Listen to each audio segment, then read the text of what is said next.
There we go.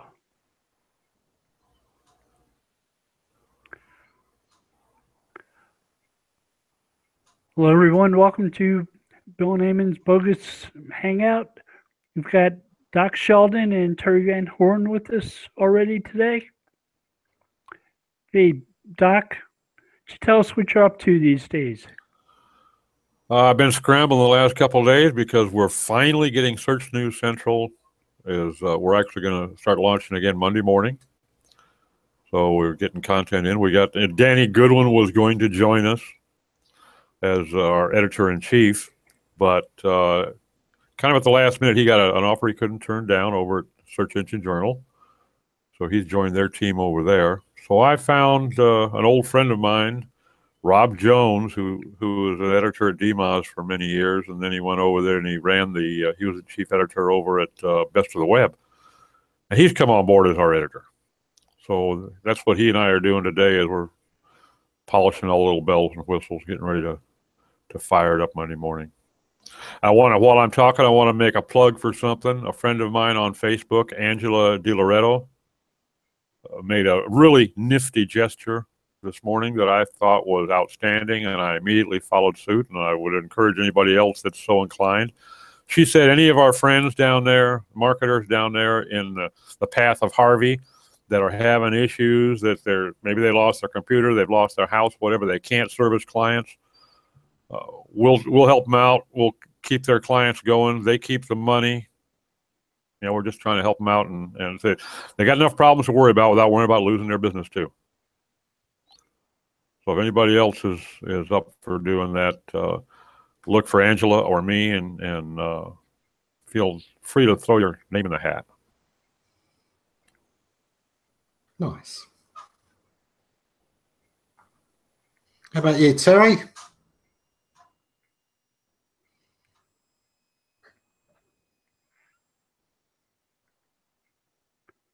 You're still muted. Muted, Terry.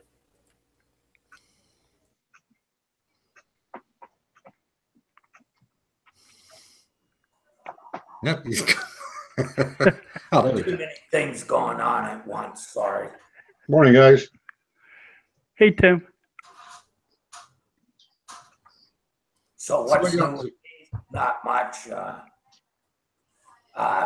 Experimenting with some with Bootstrap finally, and actually taking it looks like I'll probably be taking one of the sites I manage off of a theme that's based on Bootstrap and putting it on the real McCoy. About 3,000 less lines of code. I think the site will run just a tad faster.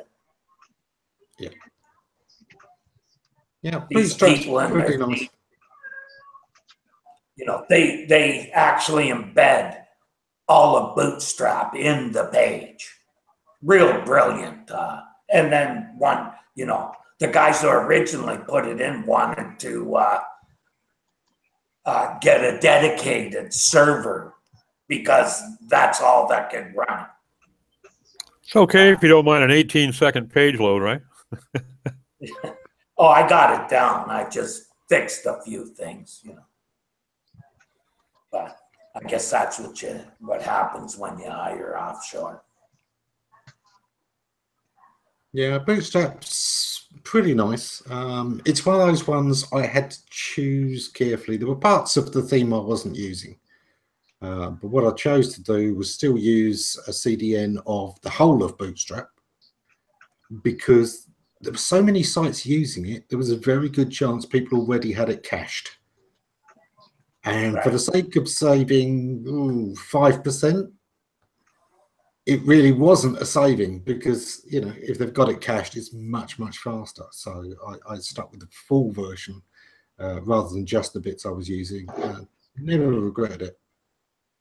I went from, I was using the CDN, and then I just took what the CDN and put it on the site because I want to play with it more.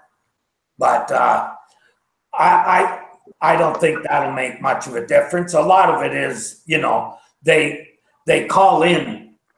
Like, I couldn't believe how many calls there were. Like, on the page that when it loaded, there was over 80 calls out for assets. Like, you don't need 5 different sets of fonts. So, that's like, here's Verdana. That's the most readable you can get. I don't need some fancy font from Google. And of course, Google says, oh, you can't, that is a bad place to download from. So in their speed thing, it says, oh, you got a bad thing here, and it's their asset. Yeah, thanks, boys. And you're telling me what a fast load speed is? Thank you very much. Yeah, Google Fonts is notorious. Their tools are a total waste. They don't work, period. They practice do as we say, but not as we do. Mm-hmm. Yeah, well, if my website worked like that, mobile page assessor, they would have me as an unfriendly site. No, it was fine with me, and I was using one of the Google fonts. But I didn't use the whole family. I used the exact font I wanted, because that minimizes the size again. Wow. And never had any problems with the Google page speed insights. I mean, it was under a 2-second. 2 of the things that was complaining about were bad redirects on their part. Mm-hmm. Yeah. So, Tim, how are you doing? What are you up to these days? Thanks for asking. I'm fine. I took the weekend off mostly, which was nice. Today I am fighting the good fight with 404s again. Driving me nuts. I don't understand how somebody can search for a non-existent page on a client site and have that end up with Google reporting a 404 when we've already marked it months and months ago to return a 410. Does that make sense? Does it return a 410 though when you do it? It does. I just went back and went through the tester again. When this is a site, that's one of my big clients. When we started, they had like 6,000 or 7,000 404s. Almost all of them are for crummy porn terms. And, one by one, we've gone through and knocked them down. And then, about every 3 or 4 months, they get back up to 800 or 1,000. But they're the same ones. I mean, the same ones are repeated over and over and over again, even though we marked them to return a 410 a long time ago. I don't know how that happens. They're linked to from another site that Google keeps on crawling? I guess. I mean, I can't tell. These are the ones that show up saying, that this page is non-existent, but they don't show the referring page. Those. That site was probably hacked at some point, and they create pages all over the web that point at your site. Probably so. Hundreds, yeah. Probably so. It's an old company. The website is probably, decades old. We took it over 2 years ago, but it just drives me nuts because it's almost like, why even bother returning the 410? Why not just say screw it and go in and delete the 404s every couple of months and just be done with it? So that's what I'm doing today. Hey, David. Hey guys, how you guys doing? Not bad. Not bad. Yourself? Not bad. Thought I'd pop in and say hi. I miss all you, as usual. Look at you and your Google swag. Look at you with a fuller beard. I've just been lazy. This is actually, I trimmed it. I had a goatee going down here, and my wife's like, I'm not getting near you with that thing. Sounds familiar. Yeah, it happens. It's been a busy summer. I was like, I don't have time to shave. Yeah, I hear that work's been pretty busy for you. Yep. Thankfully, it's over, and the kids are back to school. So now it's actually time where you can get work done again. But yep. hanging in there otherwise. What's new in the SEO world that I've missed in my months of hell? You know, it's always the thing. There's tons new and nothing's changed. You know, I feel like ever since Google Plus died, that I miss out on all the news. Like it used to be, I don't know, what was it, 2 years ago? There was so much happening and so many changes, and all of a sudden it's like, it's kind of boring now. The world got boring. Some of that still happens there in specific niches, like in local SEO. That there's still pretty good discussion going on regarding that. But it seems like a lot of the other stuff has moved to Facebook groups. Yeah, that's sad, isn't it? I guess. Unfortunately, the Facebook interface still actually works. Was G+, I cannot use it anymore. It just buries all the stuff I want to see. Makes it very, very difficult even to find my own post, never mind anybody else. And they change the UI 3 times a week just to confuse the enemy. Yeah. Yep. I think it's secretly tied to the snippets. Every time the snippets change, so does Google+. That would actually mean that there's engineers working on it. Or that they haven't noticed it's changed because there's no engineers working on it. Yeah, it's like the old school days when you did a change and you're like, I hope I didn't break it. I hope I didn't break it. I hope I didn't break it. Oh, nope, didn't break it yet. Yep. Cowboy coding. Those were the days. BB Edit way back in the day. When you did like a massive search and replace, and you're like, I hope I did a good one. Yeah.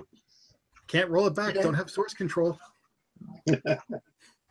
It has seemed to me that the changes we're noticing are almost all user experience, user interface, and display changes. There's new display changes with Google every couple of days. New snippet features seem to be coming up every single week. They change the way they look. We seem to have no longer be getting the little AMP signal by AMP pages. Apparently that was giving the wrong signal to people. People didn't know what AMP meant.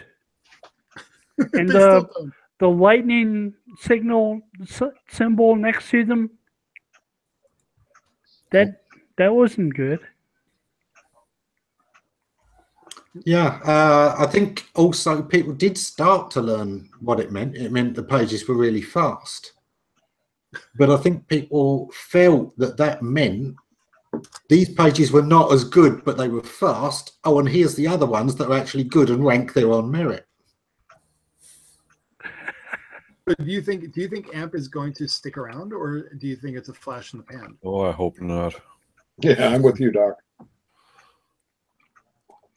I think it's got a little while to go yet. I think it's going to evolve. I think there might well be an AMP 2 before they give up.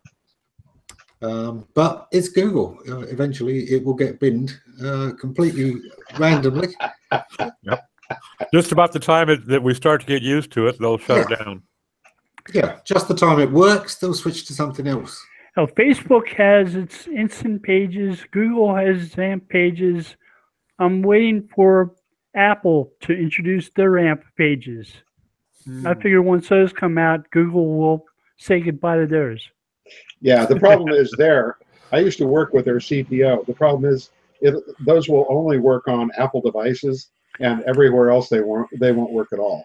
Are the work using Safari only? Yeah, something. Yeah. Yeah. But by design. Not invented here mentality. It'll probably only work on a watch. Well, I'll be going, oh.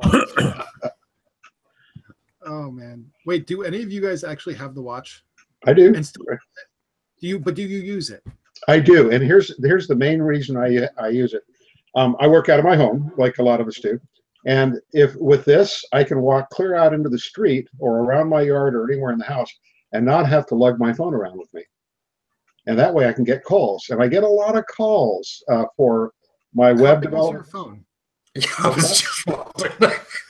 Well, so I walk around the house in a polo shirt and gym shorts all the time, and I don't like having stuff in my pockets.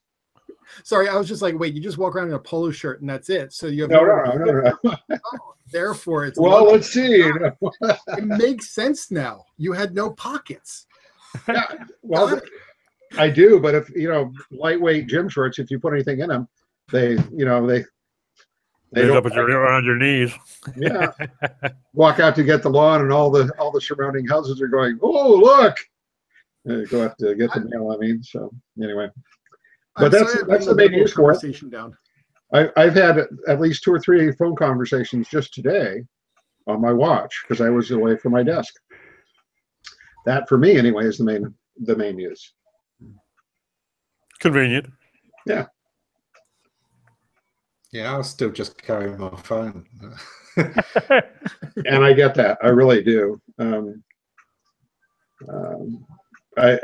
sort of thinking a lot about someday switching over to using Android devices just for the interesting learning.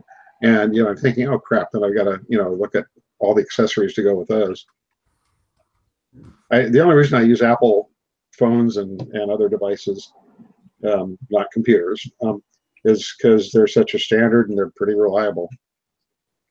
The bugs that they've never fixed, they never will. So it's because all of the others are generic. I mean, Android actually outnumbers Apple devices 10 to 1. Mm-hmm. Yeah. No, I never ever wanted the iPhone. The very first one, it was kind of nice. I've got a Mac. It's real reliable. Holds that door open real well. Tell us how you really feel. You gotta wedge that MacBook underneath the door and the wind can't close it. For me, it's put my one of my weights to blocking the doors so the cats can get in and out, because that's the thing I don't use ever is my weight training stuff. We've got an old iPhone 4 that has probably averaged 6-8 times a week it's been dropped.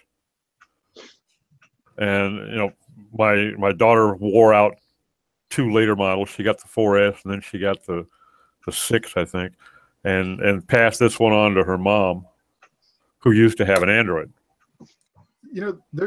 So they do make a sturdy piece of equipment. I'll give them that at least. Yeah. There's a device I saw that was like essentially a leash that attaches to your phone that you put around your wrist. So that way, when you drop it, it only goes 2 feet. You might want to invest in one of those. Hey, I don't need to carry mine around, so it doesn't ever drop now. Just tape it to your hand with some duct tape, Just wrap it around a few times. That's like I will say this. Put on the mittens. I will say this for the Apple phone anyway. It they do relatively frequent OS updates, and no matter which model of iPhone you have until they take it end of life, you get those automatically compared to the Android world where you get them occasionally and maybe they'll work on your phone and maybe they won't. And they changed that around with this latest version of Android. Really? Yeah. It doesn't depend on which carrier. It's updates independently of the device drivers installed on the phone. Good. Okay, that's important. That's good to know. I don't really have any other Apple devices around. We've got a Fire TV box, and that's Android based, I think. We don't have an Apple TV. We use Windows laptops. So doesn't it actually kind of give you pause that they have to release so many OS updates? Oh, well, I mean, hey, it's software though. just saying. Well, and some nervous. Tell you what, with software, it's perfect, cheap, or what? It used to be small, fast, maybe. Choose any two. So there you go. Fast, cheap, or small. It used to be. I think it's or quality. It's quality, price, and speed are the triumvirate. David, it depends on how old you are. I'm old enough that I remember small as being a criterion. Yeah, we're from before speed. Yeah.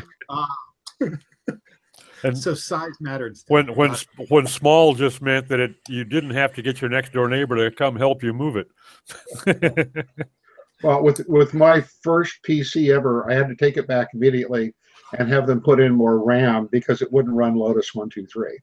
So size mattered a lot back in those days. Like 256K or something. Huh? Whatever the base was, it wasn't enough. So I remember the very first Pentium I got. It was the first batch of Pentiums, and I got 1 gigabyte hard drive with it. And the guy was, "Wow, you'll never feel that." So when I graduated from being like a local computer consultant to going to work at my first big software company, it was 1994, and all of us in engineering were issued some kind of PC, I forget, probably a Pentium, with a 0.5 gigabyte drive. And I remember talking to my friends that were from before I had made that jump, talking about, man, these guys have money coming out of their ears. They give us 0.5 gigabyte drives, and they were all drooling. And I remember my first work computer, the first company that I was at where we actually got computers in our offices. We bought out of the first batch of 5 megabyte hard drives that hit Los Angeles. And the thing was the size of an encyclopedia, huge box. But I couldn't believe it. 5 megabyte? Never going to need any more than that. Well, I can match you at least on that. Do you remember Bernoulli drives? Oh yeah.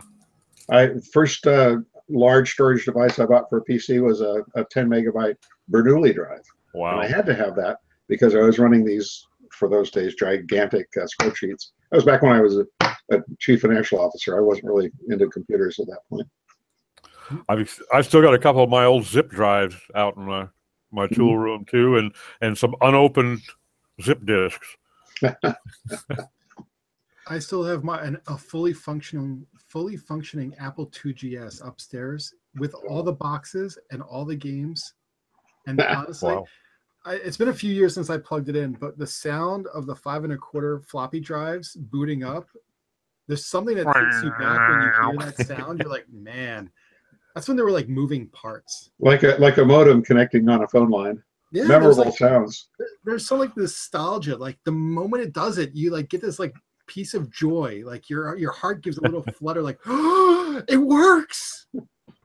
You realize we're playing Quienes Mas Viejo here, right? I can't wait to bring it down just to hook it up for my kids. My son's 7, just so we can play Oregon Trail again, and the lemonade stand games.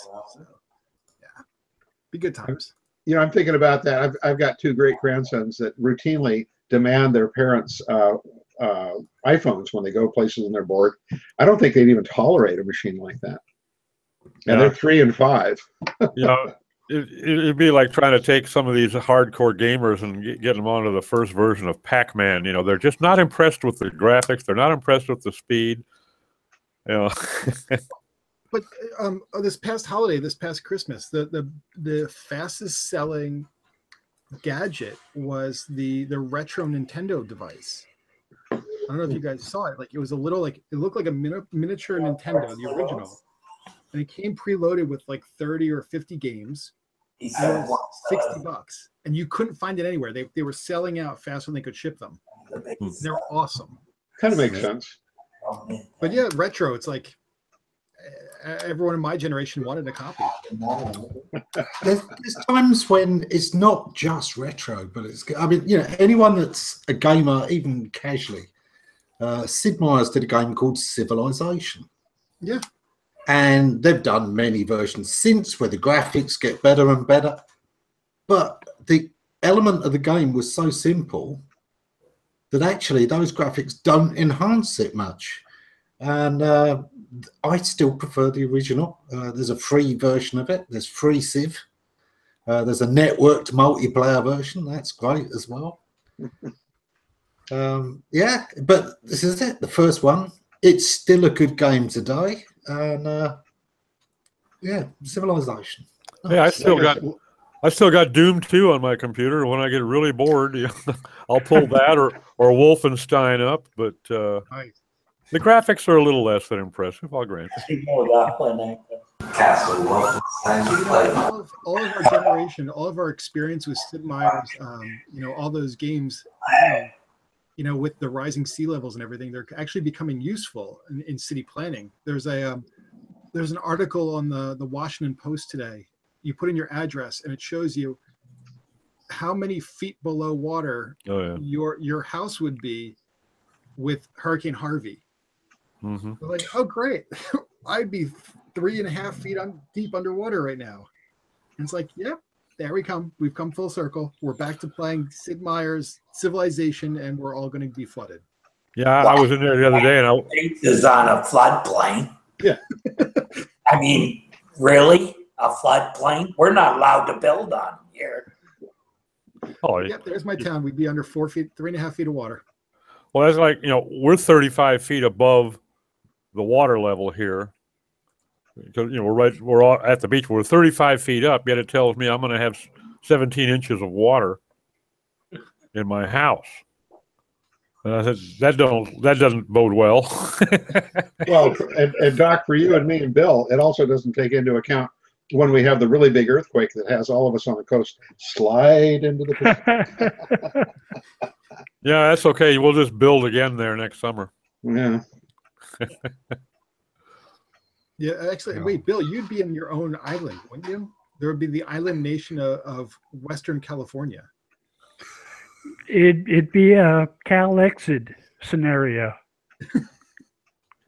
Well, there might be a city ordinance in Carlsbad, Bill, that prohibits sliding into the water. So you might be safe there. It's a pretty upscale community. Right. They were building a seawall to prevent that. Yeah. I know the seawall. It's about 10 feet tall. You're Did they decide who was going to pay for that wall? the fish. The They're going to make Oceanside will pay for it. Yeah, probably. Yeah. I grew up in Carlsbad, but now I live and pay taxes in Oceanside. So what do you know? Yeah, Carlsbad didn't incorporate until 1952 because Oceanside wanted to annex it. Mm-hmm. Yeah, there's been a rivalry for years. Yeah. Anyway, some time ago during this call, somebody said something about SEO. I'm curious, has anybody really done anything interesting yet with the new Google My Business features for messaging or for the other new little things they've added? I think there's a Q&A function and that kind of thing. The chat thing? Yeah, no. I haven't seen the messaging. I've been trying to posting pictures and messages. Well, so I have all of my restaurant clients doing both now. Yeah. And to be honest with you, out of the 40 or so clients I have doing both, posts have gotten next to no traction whatsoever. Yeah. I mean, none. And then with the chat, the same thing. Like, I haven't seen any benefit for them for the chat because most people either would just call, they miss it completely, or they're off doing other things. The only thing that I've noticed that has had any impact from there, even looking at Google My Business, where was I going to go? There's the direct links you can do now to certain features like your menu or your reservations. So that's had a lot of success, but the other stuff, nothing. Well, the message link that you can put up there really only is visible on a mobile device anyway. So that cuts out a big chunk of the world unless you're a consumer, a retail kind of a business like a restaurant or something like that, where people might be looking. Oh, there's one more. The Q&A. Yeah. Q&A is awful. They need to get rid of that as quickly as possible. No, I mean, seriously, like allowing people to ask a question and then some random Joe Schmo to do the answer on behalf of the company. You mean like on Yelp? It's right, which is why I hate Yelp to begin with. But like, It's through Google Maps, right?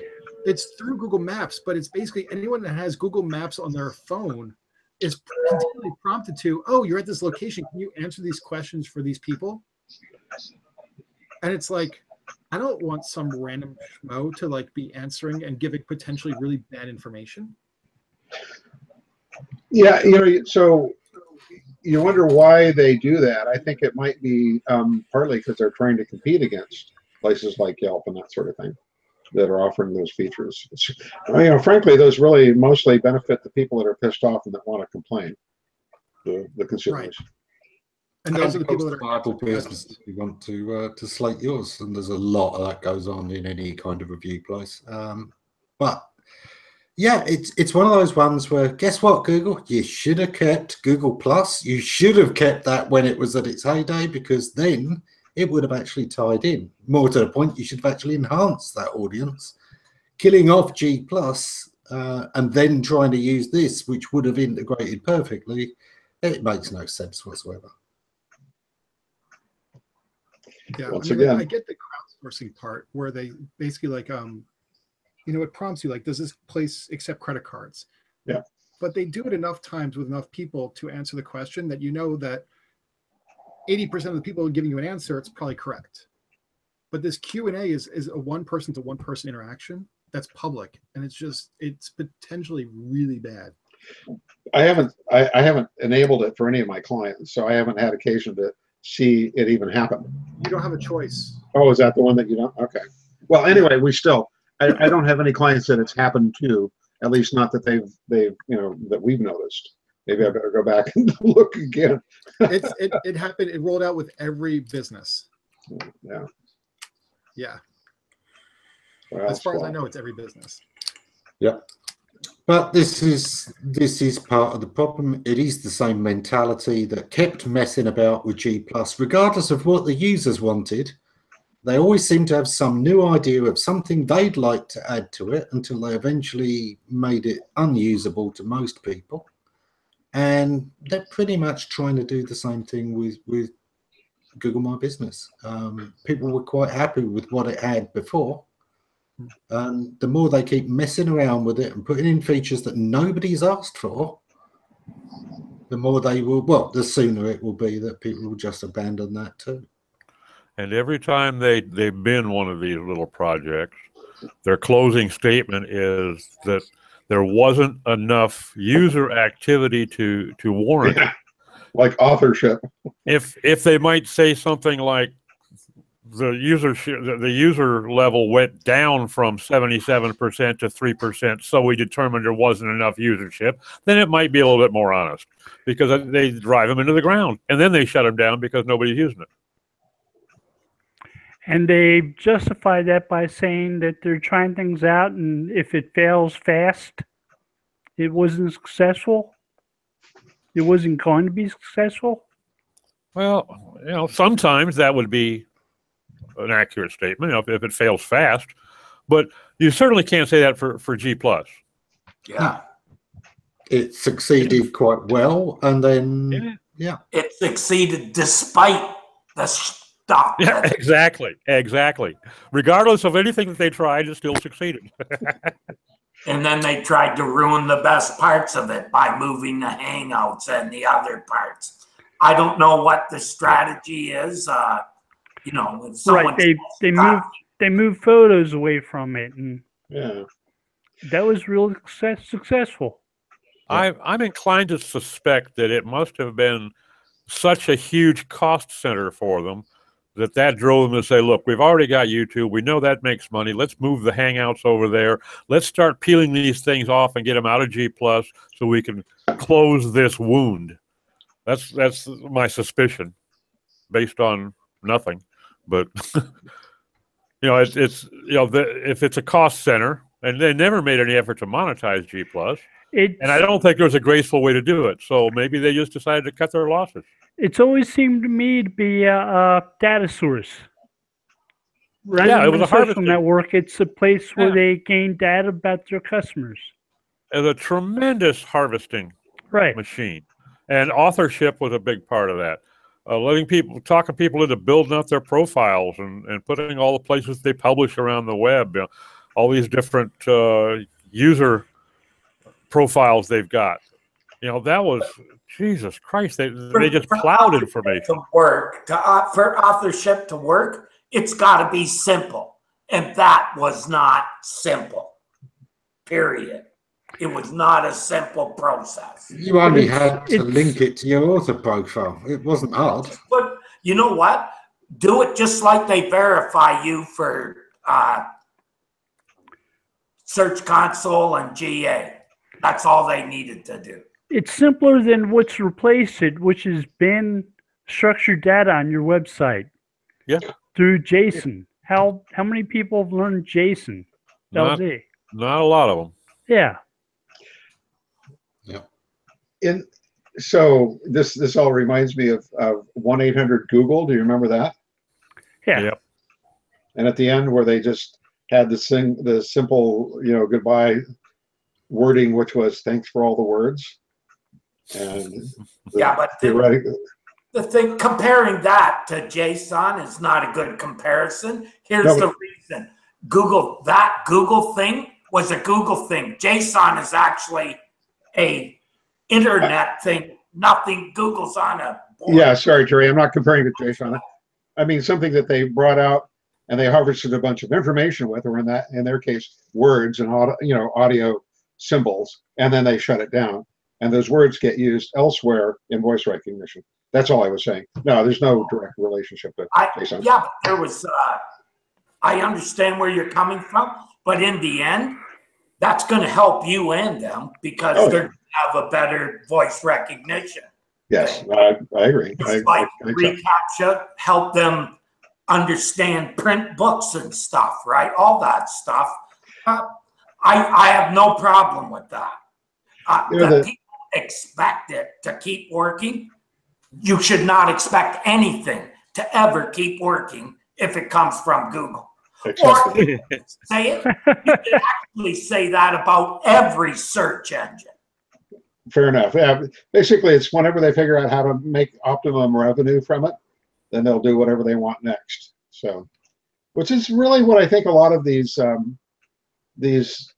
latest refinements or changes to Google My Business and Google Maps are all about, is driving, learning about and driving people towards eventually home service ads and things like that. But that's what we thought with G+. Honestly, Google My Business is going the same route as G+. They're still trying to find what they want to do with it, and they don't really know. When it was simpler and it had a set focus, it made more sense. The more they keep adding to it, the more they keep bloating it, the more they keep just tinkering and making people uneasy with it, the faster they will kill it off. It used to be a couple of years ago, every business wanted to be on Google My Business because they wanted the tie-in with Google+. They weren't sure it was going to work, but they would definitely do it. Now it's a lot less important for a lot of people. It's only Google Local that they're interested in. But it's indirectly monetized because that's how you set up PLA ads. And I can tell you they're becoming very popular with e-commerce. Mm-hmm. Yeah. I think that the problem is one of philosophy from my standpoint. When you test something, let's say you're testing a CTA button, okay? You put up a light blue button and a dark blue button, and you see which one gets the better interaction.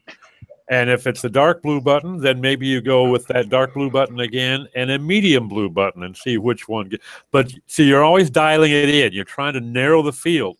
They'll put up a light blue button and a dark blue button and see if the light blue button doesn't do as well. Okay, well, then we'll put up a bright red one and a light orange one. They're rather than narrowing it down, they're just going out like a goddamn scattergun in 16 different directions on everything, and they're not narrowing it down. And that's what always seems to be the issue. They did everything from Google Voice on forward every time that they find something that's popular, they either pushed it back with some other totally off the wall, totally unrelated feature, or they killed it. They're always wanting to inject something new rather than polish something existing. And that even their search anymore, I think, is following that path. Okay, so where's their competition? Well, that's the problem. There's not enough competition. Right, I was looking at how Bing does site links. They call them deep links. Yeah. And in some cases, Bing does a better job with their site links. In some cases, they're really terrible. I haven't noticed any really bad ones. But I don't use Bing as much either. I go there on rare occasions, to tell you the truth. I've been doing a lot of comparison of site links, and sometimes Bing ones are better. Sometimes they're ridiculously bad. And I went and looked for a patent that described how they choose those. And the patent says they're using user data to identify which are the best landing pages on your website. And if that's the way they do it, they're not doing a good job. No, that's not the way it should be done. No. Well, yeah, you know, maybe they're not. It's difficult to split test when you've only got 2 users. Cheers. Yeah, because you don't have a control group. Oh, Lordy. That's a classic, Ammon. This is the thing. You know, Bing suffers from relatively a dearth of user data. It's still got plenty, but it's not as much as Google. And you know that when it comes to machine learning, size matters immensely. The training set, the bigger it is, the exponentially better for training. And yeah, you know, this is an area where Bing is going to have to either borrow from others or rely on the fact that, you know, it's got a much smaller data size. About 10% of the usage. Now, it's been growing in certain things, but yeah. And I think one of the things with G+, you know, as a way of getting information on people, frankly, the Android phones are better because, you know, you get people to sign into their Google account on that. And you're not just waiting for them to tell you where they've been. You know where they've been. You know what they're doing. They're interacting with local, with maps, with GPS, with everything else all the time. And yeah, I think for them that's just a much better data source. Each Android device has its own unique user ID. To a degree, they're competing with Apple in that area. And Apple's getting that type of data too. Yep. Yeah. But Microsoft isn't. They sort of fell flat when it came to phones completely. How many people do you know with a Windows phone? I had one back in probably like 2001 or something like that. That was the last time I ever had it was a pocket PC back then. Remember? Oh, yeah. Mm. Back in the Palm Pilot days. Yeah. Oh, I remember going to a party when I was working in Silicon Valley, and somebody was saying that there was a company or companies that were working on merging Palm Pilots and cell phones. And at the time, being the technical visionary that I am, I said, why the hell would anyone ever want to do that? Yeah. Well, so. Yeah, well, it's like the classic quote from you know, the C-suite at IBM. Personal computers, I see the market for those being about 3.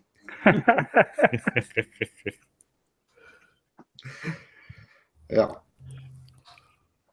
Well, of course, if you work for IBM, too much of the way something is used rather than how that device will change it.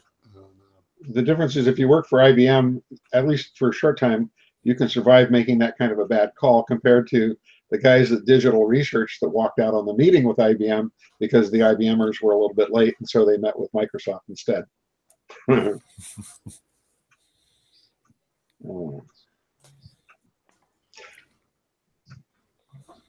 Ultimately, I don't know what would ever happen to knock Google out of its ever-growing monopoly.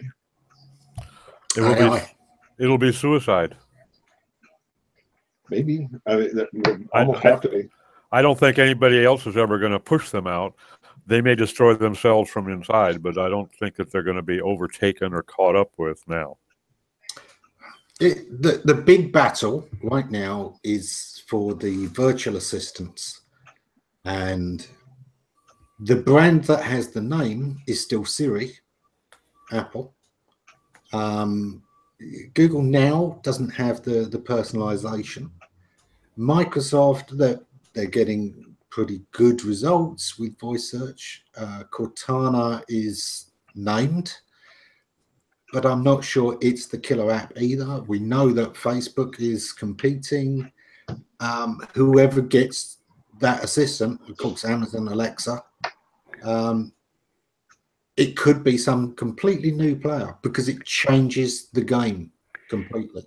Samsung has Bixby, which was developed by the guys from Apple who developed Siri. So that may mean something. Doesn't Amazon's Home Assistant have the biggest market share, or is that not the thing we're talking about? Yeah, Alexa is definitely. It depends how you measure the market share. Yeah, because of course there's more Android devices than anything else, and they've all got Google now. Cortana is on every PC, want it or not. You know, Windows X came with it. Every Windows phone, every tablet, it's there. It's installed. Whether people are using it or not is one of the things. So how you measure market share, it's one of those statistics they can easily mess about. There's lots of different companies that can claim to be the leader. I think in real terms, yes, Alexa is the one that most people are using the most. I do a Cortana search at least once a week. So it's really active. Is Alexa's voice recognition technology different than that used on the Android devices, or is it the same? It's very different.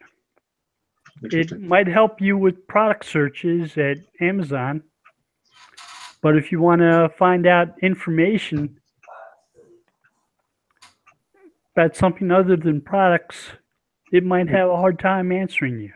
I don't have any of these devices as far as like standalone, so I don't know. I know if I try to search for certain things on my Fire TV box, I get weird Alexa-like answers. Usually completely out of left field. Well, the latest thing is, you know, they've upgraded. They're hoping to make it much more of an assistant than before. Google's working in the same direction. But yeah, you know, the one who uses Alexa the most that I know is Jason Duke, who, you know, has it connected up to the house, and it can turn on most devices. It can interact with stuff. It, you know, he gets it to set alarms to remind him of certain things. That stuff has to be built into homes starting real soon, I would think.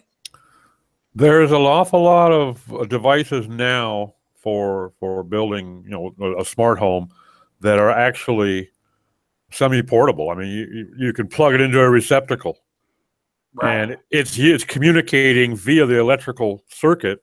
It's sending signals to the hub that way. So you don't have to go in and wire and cut a hole in the wall. You just plug these things in, set them around the house, put them next to a power source, and they can communicate with the hub. And that's where your connection is to your phone and whatnot. So, you know, it's gotten to the point now where you weren't looking at spending tens of thousands of dollars to build a smart home. You can go in and retrofit little by little. You know, you just do the kids' room, and then do the dining room, and then add on the patio. relatively inexpensively now. Right. The Internet of Things is growing vastly, quickly. Everything's getting IP addresses. Mm-hmm. Yeah, Rogers can do a lot of that stuff already. The cable company here, they're selling it already. Alarms and all kinds of stuff. The security for your home, built-in cameras that watch the door, all kinds of stuff. I think that's the way it'll go. And the builders are not dumb. They're going to sell that. They're going to be the ones who decide what's in most homes in the future. I think I would want that. If I was going to worry about this stuff, that's where I'd be looking. These other companies are, well, I don't know. What search does Alexa use? Alexa, it uses its own. So some lame ass thing. They've got their own machine learning people. Yep. They don't necessarily have a search engine, but they do have search at Amazon. Yeah, but you got to have an index to search, right? Well, they're searching Amazon. It works better that way. Yeah, exactly. Google has the biggest one, correct? Remember, when it comes to shopping search, Amazon is the biggest search engine in the world. Right. Mm-hmm. It beats Google when it comes to actual shopping search, because so many people will go to Amazon. So that's for sure. And they've got years of tweaking their algorithms, because the related products they show you, it's an algorithm. And how much is Apple charging Google to be Apple's search engine? Is it $3 billion a year?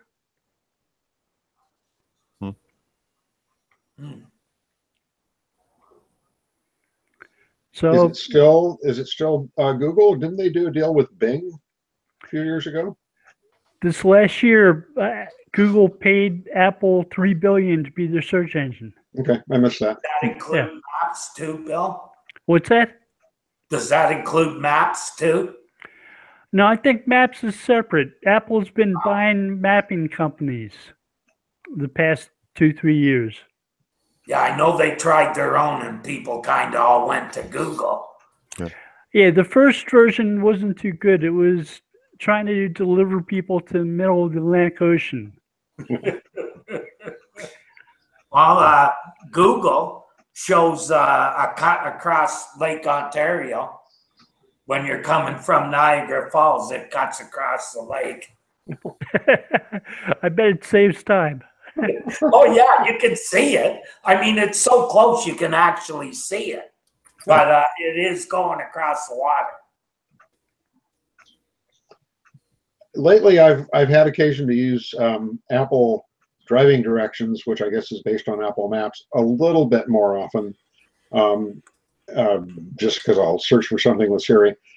And it does seem to be getting better. I usually use Waze, so I can compare those two. I don't use Google Maps that much on my iPhone. Waze is outstanding, though. Google Maps is improved. It used to make mistakes. It used to, and it still does every once in a while. It'll bring you to some place and tell you in the middle of the highway, you're there. You say, okay. Well, Google bought Waze a few years ago. I'm wondering at what point you're going to see more and more evidence of blurring of the lines. Waze is more of a social network than Google's used to. Oh, they'll screw that up then. They've got experience. They've kept YouTube, but they've upset YouTube once or twice, particularly with the G+ tie-in, of course. But yeah, I mean, they have experience of keeping a product with its own user base and being relatively hands-off. So that might be what they're trying with Waze, simply because it has worked with YouTube. That's a great point. There's supposed to be, of course, big news coming with YouTube. They were trying to get a deal to include every TV channel, basically into YouTube, and every TV channel around the world, basically. Wow. That would be interesting. Sure would. We all already are cable cutters. We don't have a cable or satellite service here, but we still have to go to a whole bunch of streaming apps to get what we need. Mm-hmm. Interesting. If YouTube was a la carte completely, you could pick and choose what you wanted, That could be very interesting. and it was affordable. Yeah. That could be nice. Yeah. Yeah. There's still a number of channels that you just can't simply get at all with apps. You have to pretty much have a cable or satellite subscription.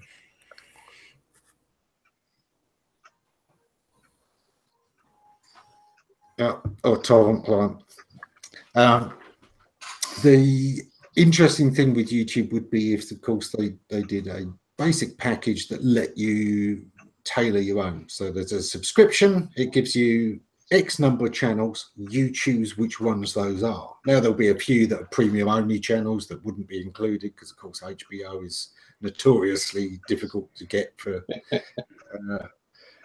most things. But I can imagine people, basically picking 5 or 6 of their major channels that they would watch and then having to pay extra for certain other ones. That's probably the model that would be most easily accepted.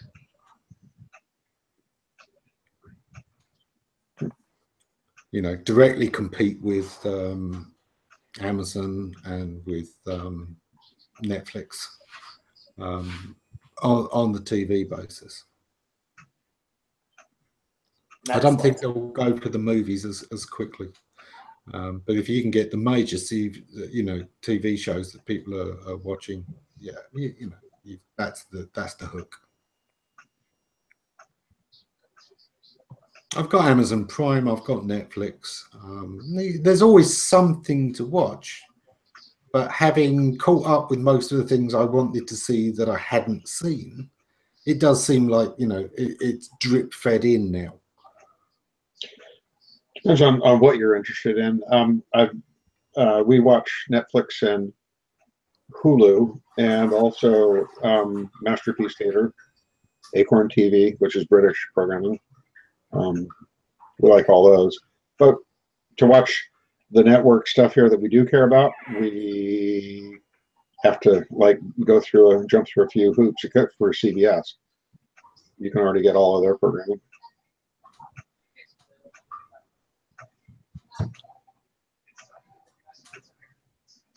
Well, that'll be interesting to see. Yeah, no, I mean, this is it. They've got the market share, they've got the acceptance, they've got so many people having, installed even on their phones.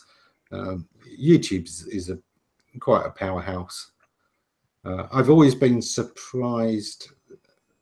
They've done a very poor job of hooking the streamers. They've had a go a few times.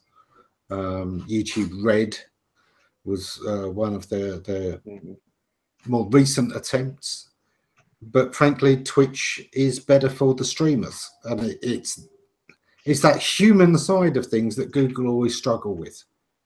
When they're playing with data, when they're looking at capabilities, when they're looking at technicalities, they're very strong.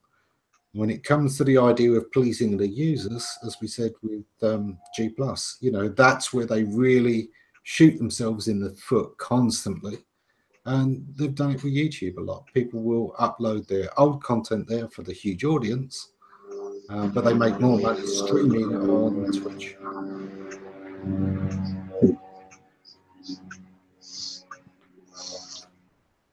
Well, guys, it's top of the hour here. I guess it is for all of us.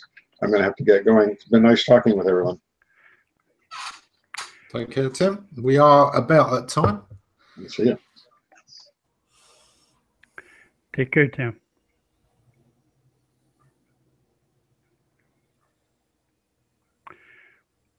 Okay, Ammon, what are you going to be doing for next week?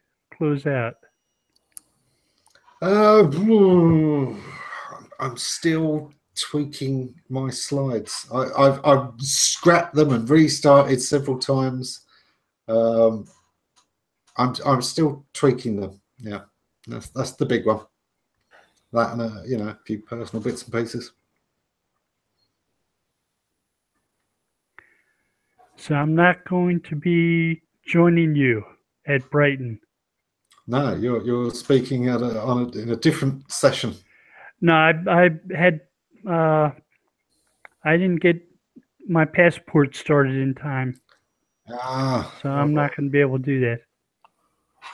I'm not going to be able to come out. That's going to upset a few people. I know Yeah. quite a few people looking forward to seeing you next time. Did you look at the expedition process, Bill? I mean, I got my last one in 5 days. Did you? It cost, I think, as I recall, I think it was $80 expedite fee, but I got it in 5 days. Yeah. And I think they promised something like 15, but it came within the week. No, I didn't. I If you check on the immigration website, up there on somewhere up on the top nav, in one of those drop downs, there's something about it, and it's an expedite charge. And in fact, there used to be, I can't remember his name, I have his card somewhere, I'm sure. There used to be an immigration attorney in Oceanside that would do those things for you. And actually, he'd have them all FedEx to his PO box, and then he'd come and bring it to you at your business. But he'd take them in batches and submit, maybe 100 applications, and he got them pushed through really quick. And you pay him too, of course. If it's urgent, it might be worthwhile. But as I recall, immigration charged $80. Now, that's not to say that they haven't jumped it, because they certainly increased the price of the passport. I remember when it cost me $20 to get a 10-year passport. You used to be able to expedite it even faster if you went to the central office. The UK passports are very much like that. If you're prepared to go to the passport office in London, you can get 1 day turnaround. But you're going to be in that office.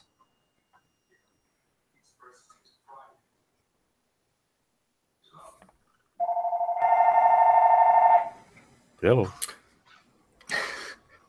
Yeah, I think it's time we shut down. So I will hit the button. Thank you for joining us, everyone, this week, and we will see you next time.